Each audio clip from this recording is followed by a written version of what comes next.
Hi guys, Idris here.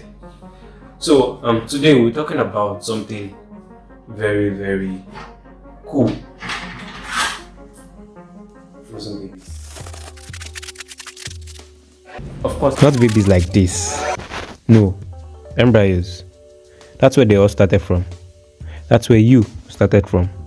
but seriously, the idea of freezing something as delicate as a potential human life and bringing it back to life in the future is mind-blowing, and we're doing it more and more.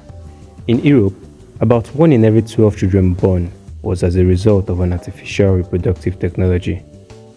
More than half of that having passed through the cryobank at some point. So, let's dive in and see how this whole cryopreservation thing works. I'm too sure on YouTube. You might think that freezing an embryo is as simple as placing your ice cream in the freezer. Nope. It's way more complex. We're talking about microscopic cells with all their DNA, the mitochondria, and the all other bits and pieces. Our biggest problem here is actually ice crystals. Because unlike most liquids, water expands when it freezes, forming ice crystals that can easily damage the delicate cells. And to avoid this problem, we have to dehydrate the embryos first, basically sucking out most of the water contents to minimize ice crystal formation. Another problem is osmosis or osmotic pressure.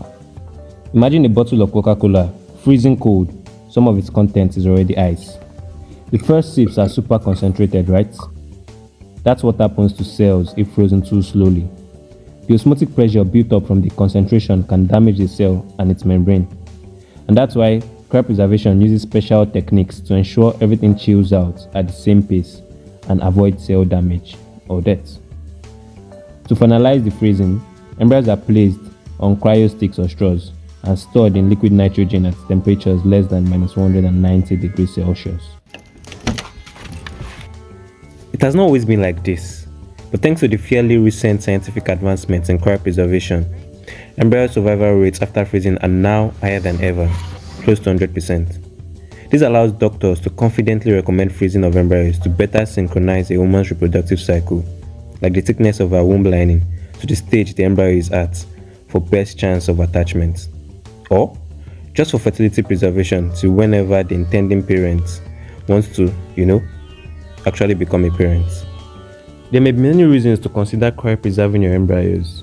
Maybe you want to get married and start a family later in life. Or you're focusing on your career first and want the babies to chill a little.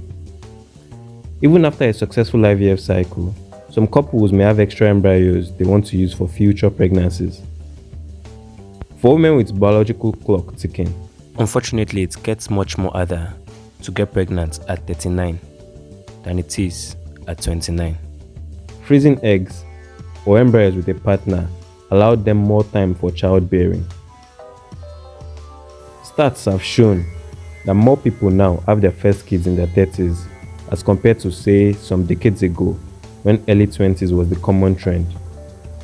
In fact, let's ask around. How old are you? I'm 25 years. I'm 21. I'm 22. 23. I'm 22.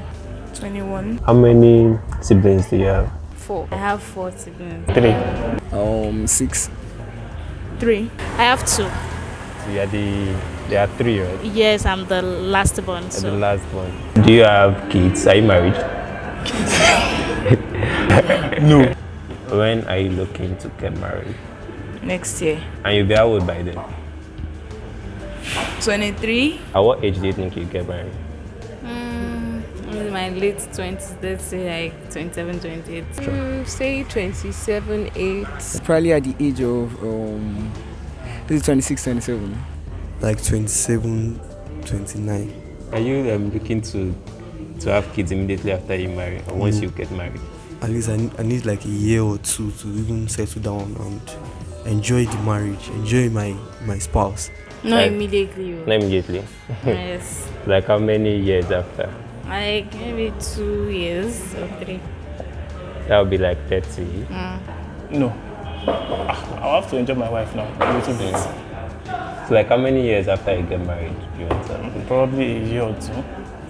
That would be like 26, 27. Yeah. In my late 20s. In your late 20s. Yes, I don't want to have kids when I'm 30. Like how many kids are you thinking of? Well, okay, I grew up in a family whereby we were a lot, and it was really a nice experience. I think I'll probably like to have probably 6. 6 too. Yeah. You guys, we like babies. I mean, being around children is actually fun. I'm thinking 2 or at most 3. 3 or 4. For now, 2 to 3. Personally, if I can have a twin, a boy and a girl, well, I'm done. Almost everybody seems set to start having kids early, at least before the age of 30 years, and that's a good thing. But statistics show that this age continues to trend upwards for a number of reasons out of the control of the subjects themselves. With the trend moving upwards, I guess the biggest question now is, when do you want to have your own kids? Now? Or do you want to keep them till the future?